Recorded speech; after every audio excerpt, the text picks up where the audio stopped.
treat this with fear. Oh my God, the police state! Or we can treat it with the emotion it deserves. Eh?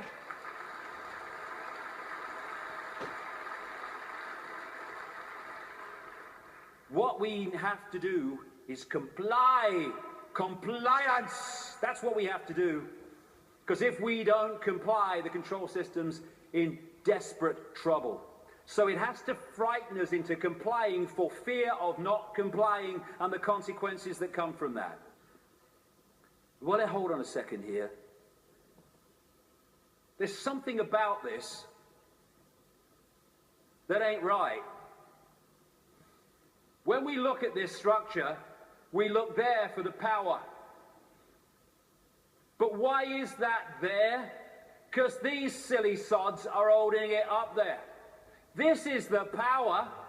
They have to persuade them that they have the power, so they don't take the power to bring that crashing down. Fear of bringing it down through fear of not complying. Once we step out of the pyramid and refuse to cooperate with it, no violence necessary, by the way, then the pyramid starts to collapse because we're holding it together.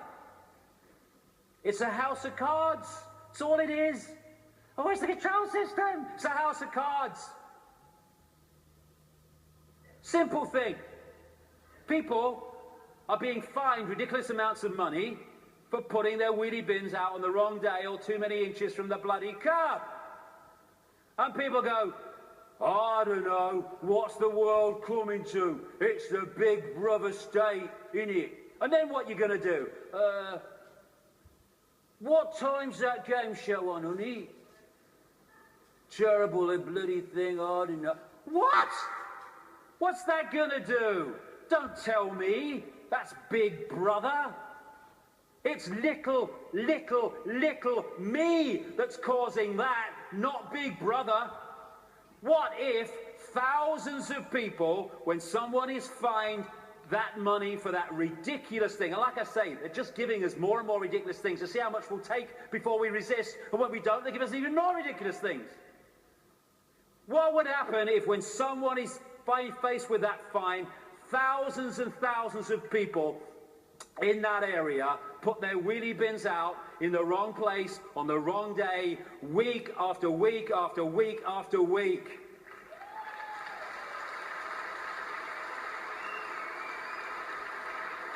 The system couldn't cope. We have the numbers. And I see this, your vote is your voice, be heard. Bollocks it is. How can the vote be your voice when the people you're given the choice of voting for that have any chance of forming a government are standing on the same postage stamp of political policy and perception? There's no choice. We've reached a point now where the vote becomes a voice when we refuse to vote. We refuse to play the game anymore.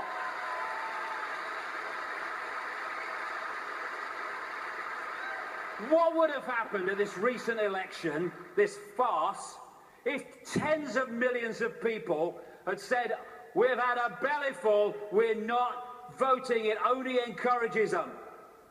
We are not voting because we're going to make a statement that we know this system is rigged and we're having it no more. What would have happened in these days that have passed since that election? The whole focus of the media and everything would have been, bloody hell, what's going on? Why this mass refusal not to vote? Now we've got a debate going. Now we're looking at why people haven't voted because the system is rigged. Now the system has to bloody start to change because it's lost its credibility. But instead, the majority trotted along to vote because they said, well, if you don't vote for them, they might get in. It doesn't matter. They're masks on the same face. So what if they get in? Same thing will bloody happen. Comply. No. No, no. Not if it's enslaving me and my children and imposing on my freedom. Comply, leave your home now it's foreclosed. No, no, no. Let's follow this through, shall we? Millions of people in the world are losing their homes, being foreclosed, and ending up homeless.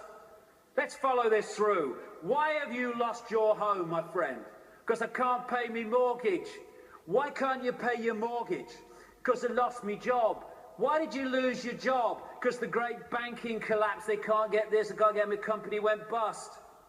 And who's taking your home away and saying you've got to leave? The banks that caused the frickin' problem, and we are leaving? What are we doing?